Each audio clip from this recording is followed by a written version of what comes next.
Yo, what's up everybody, welcome to another video. My name is Jason Cerulo and I'm hopefully by now your favorite amateur badminton player. And if not, come on, I upload so much nice content, at least consider liking the video and or subscribing to the channel. To be a good badminton player, I think it's not just important to be physically strong and have a rather decent technique. I think it's also important that you play the right shot depending on the situation. I think a lot of amateur badminton players are not paying much attention to that, but I suggest that you do, because the shot that you play, if it's not ending the rally, ideally gives you an advantage, or at least doesn't give an advantage to your opponent. So the shot that you play is important for the outcome of the rally and thus important for the outcome of the match. So in this video, I want to show you 3 situations and how you can react to that, which hopefully helps you in improving your game. And I'm again joined by German champion under 15, Milan Seisig. Let's go! Let's go!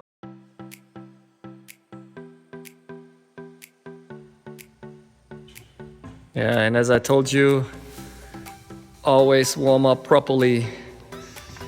Seisig, let's go! Short disclaimer, these are just recommendations which do not ensure that you win the rally, but in my opinion are good ideas.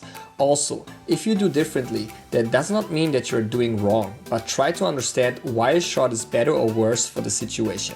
Alright, let's go!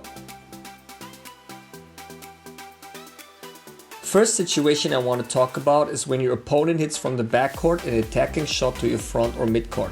I think the easiest solution to that is playing a block, which Viktor Axelsen is doing here.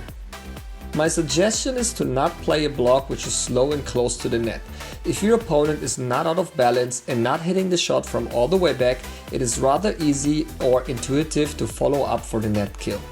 A net kill is easier to play when you're close to the net, so if your shot has not a good quality, you give your opponent the chance to end the rally. Even if your opponent is not able to hit a net kill, spinning net shots are also easier to play from close to the net, so you give your opponent that opportunity as well. Alright, let us check out what Viktor Axelsen and Anthony Ginting are doing in that situation.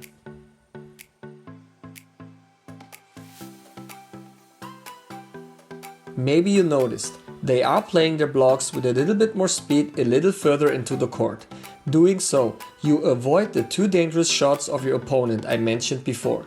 First, if the opponent hits the shuttle from a high point, the angle of the shot cannot be as steep as when hit from close to the net, and also the shuttle has a longer way to travel, which gives you more time to react.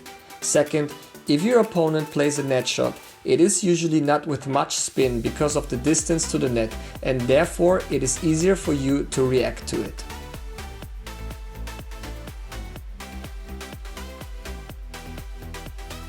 Second situation is how to place your net kill.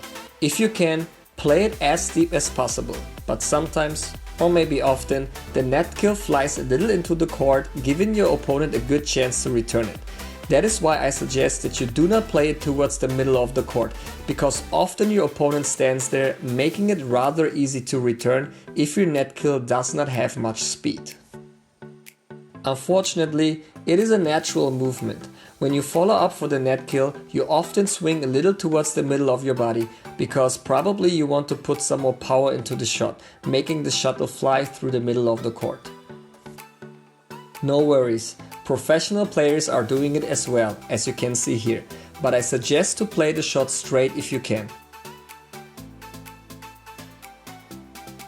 The shuttle potentially flies shorter, giving your opponent less time to react.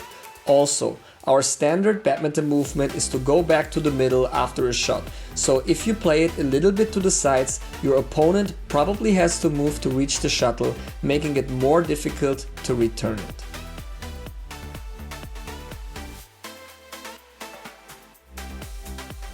Alright, last situation for this video is when your opponent plays through your backcourt and you're late in hitting the shuttle from a lower position. You might not have enough power or decent enough technique to hit the shuttle to the backcourt of your opponent properly, which is fine. I suggest to avoid playing slowly to the front court, otherwise you give the same 2 advantages to your opponent as in the first situation mentioned in that video.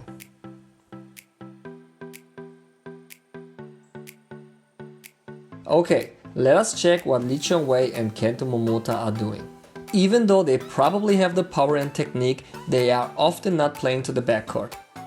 Similar as in situation 1 of this video, they are playing with more speed a little further into the court for the same reasons. It takes away the advantages from your opponent to play a steep net kill or a spinning net shot. The difference to the block shot is that you usually have to put more power into the shot, because here you are the one accelerating the shuttle rather than taking out the speed. So folks, that's it for this video. Hopefully you had fun with it and maybe you learned something new. If you want to see more training videos from us, then consider liking and subscribing. My name is Jason Cerulo, and see you in the next one.